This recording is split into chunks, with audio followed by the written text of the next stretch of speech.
When I was 10 years old, my fourth grade class started taking a band class in the auditorium. It was just what you'd expect. You know, all the little fourth graders trying to play My Country 'Tis of Thee on recorders. That was a mess.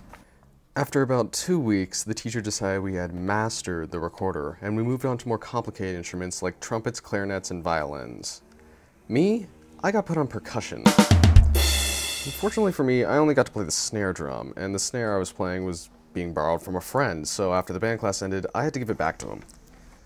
I gave back the drum, but I gained an interest in music, and although it would be a few years before I played another instrument, I wanted to explore my taste in music.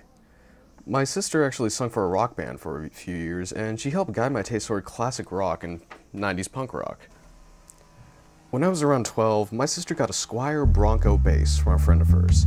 At first, she showed a lot of enthusiasm for playing, but within a few months, it was buried in her closet gathering dust.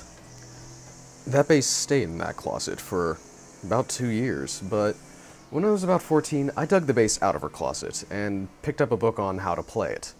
My parents were enthralled that I was showing interest in an instrument and right away found me a teacher. Surprisingly, the teacher they found was actually the friend of my sister who actually got her the bass in the first place. It still had his name carved in the back of it. 2 years later, I now read and play in both bass and treble clef. Treble clef is the guitar sheet music, if you didn't know. I've moved on from Squier to a custom Epiphone EBM5 I found in an antique shop for an insanely low price. I've also been learning acoustic guitar from the same teacher since about November, and my passion for music has never been greater.